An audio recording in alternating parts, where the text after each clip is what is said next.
যে আল্লাহর হুকুম মানতো, নামাজ পড়তো, রোজা করতো, ইমাম পড়তে করতো, নামাজ পড়তো, রবের হুকুম মানতো, ওই মানুষগুলোর জন্য কবরটা রাউযাতুম মিন রিয়াজিল জান্নাহ হয়ে যাবে, আও হুফরাতুম মিন হুফারিন নার।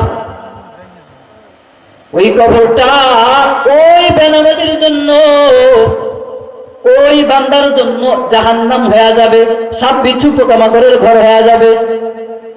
যে নামাজ পড়ে নাই, যে মা পর্দা করে নাই, যে মেয়ে পর্দা করে নাই, যে বাবার ঘরে ছেলে মেয়ে থাকার পরে ওনাদেরকে ইসলামের আইন অনুযায়ী চালাই নাই, ওই মানুষগুলো যখন মারা যায় ওনার কবরগুলো হুফরাতুম মিন হুফারিন নার হয়ে যায়।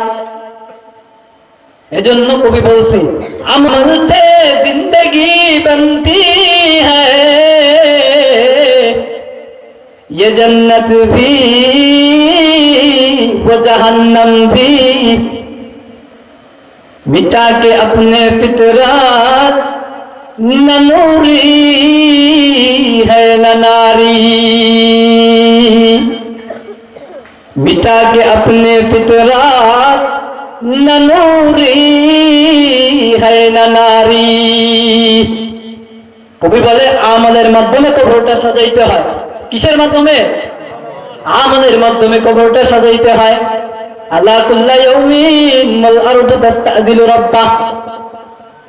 মানুষ ভালো করে শোনেন, এই যে এই জায়গাটা জমিন, আল্লাহর কাছে 12টা কারণ দেখা বলে, আল্লাহ মানুষগুলো এত অবদ্ধচারণ হয়ে যায়, তোমার রাউযাতুম মিন রিয়াজিল জান্নাহ আও হুফরাতুম মিন হুফারিন নার।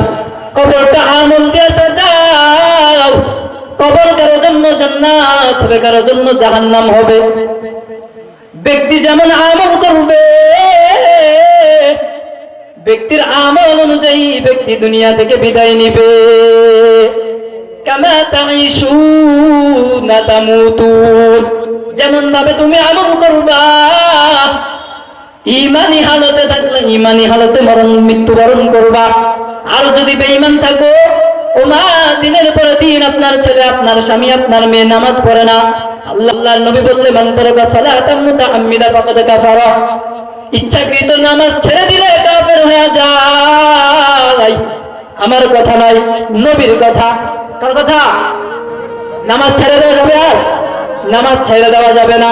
এজন্য নামাজের মাধ্যমে কবরটা সাজাতে হবে।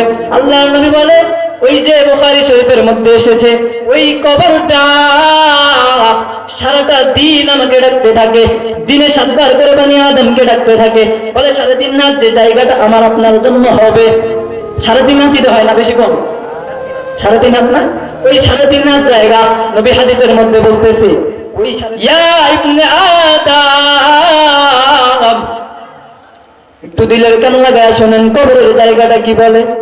বলে ইয়া ইবনে আদম আনা বাইতুল যুলুমাত আনা বাইতুদ দুদ আনা বাইতুল ওয়াহদা আনা বাইতুল গুরাবা আনা বাইতুল্লাহ ফিরাশ আনা বাইতুল্লাহ নাফিদা। আল্লাহর নবী বুখারী শরীফের হাদিসের মাধ্যমে জানায় দিলেন, ও দুনিয়ার মুসলমান, আল্লাহর নবী জানায় দিতেছে 3.5 রাত কবরের জায়গাটা দিনে 7 বার করে আমি বনি আদমকে, আর মহিলা হই, আমি নররাই নারী হই, আমি যে শ্রেণীর হই, যে পেশারি হই, নবী জানায় দিলে সব শ্রেণী পেশার মানুষদেরকে কবর প্রত্যেকদিন ডাকতেছে। কি বলে ডাকে? আমার কোরআনের জ্ঞান নাই, আমার হাদিসের জ্ঞান নাই, এজন্য আমি মানুষ জানি না কি জন্য আমার ওই কবরটা ডাকতেছে। কবর বলে, হে গোলাম, ইয়া ইবনে আদম আনা বাইতুল যুলুমাত, আপনার ওই 3.5 হাত জায়গা নির্দিষ্ট করা আছে, কিন্তু যে জায়গা, ওই জায়গাটা বলতেছে, হে বনি আদম আনা বাইতুল যুলুমাত আনা বাইতুল ওয়াহদা, বেটা রে আমি অন্ধকার ঘর, আনা বাইতুল ওয়াহদা আমি একাকিত্বের ঘর, আমার ভেতরে কোনো সাথী পাবি না, আনা বাইতুল গুরাবা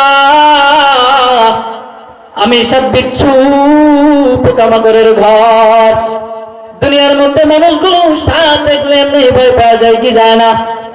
আমি ভয় পাই, আপনি ভয় না পান। দুনিয়ার মধ্যে সাপ দেখলে আমি ভয় পাওয়া যায়। বার করে ডাকতেছি, বলে সবকিছু পোকামাকড়ের ঘর হবে, একাই থাকা যাবে না, সঙ্গীও পাওয়া যাবে না। মা জানে আমার ছেলে শীতের মধ্যে